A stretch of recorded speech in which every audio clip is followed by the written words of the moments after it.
तो all right, movie की starting थोड़ी सी अनएक्सपेक्टिंग वे में होती है, जिसमें हम सभी को ही मूवी के स्टार्टिंग में ये बताते हैं कि कैसे अर्ली 70s में जहाँ पर अमेरिका अपने ट्रांजिशन में था,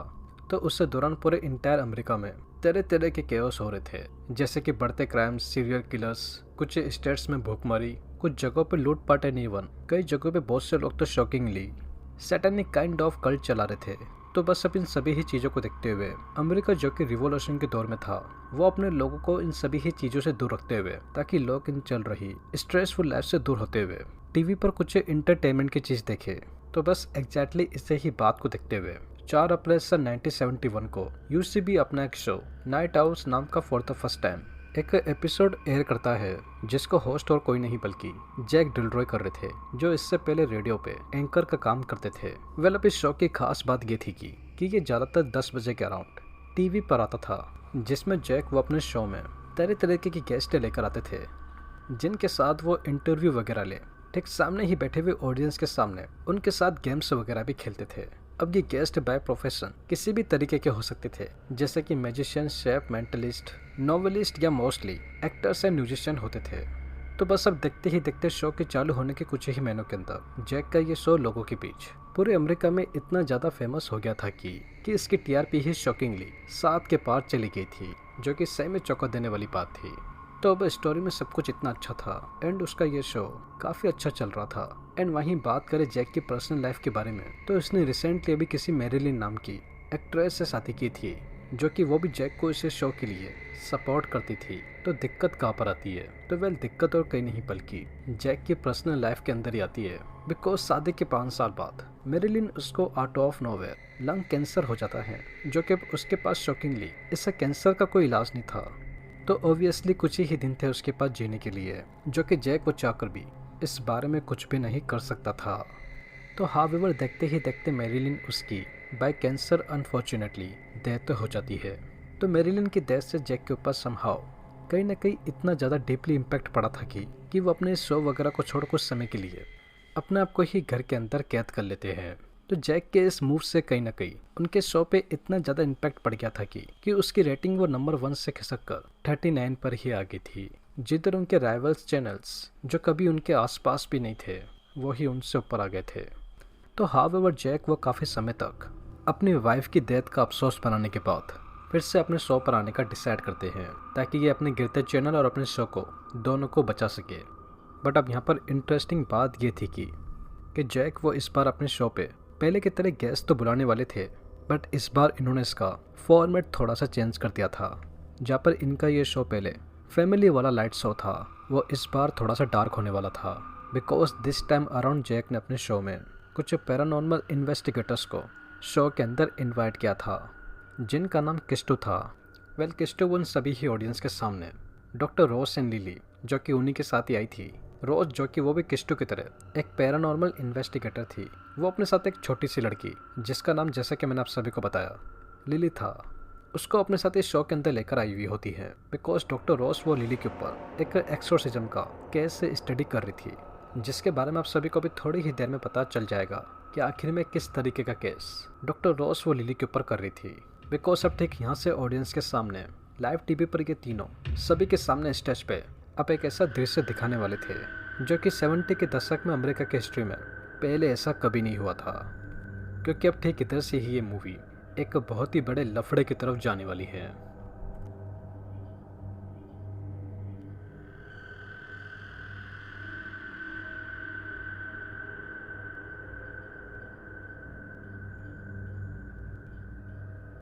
तो बस जैक वन सभी का ही वेलकम करते हुए फाइनली अपने शो को 10 बजते ही स्टार्ट कर देता है। तो शो के स्टार्ट होने के उसके कुछ ही देर के अंदर, जहाँ पर शुरू के आधे घंटे तो सब कुछ सही चल रहा था, जिधर जैक वो नॉर्मली अपने गेस्ट एंड ऑडियंस से हंसी मजाक ही कर रहे थे,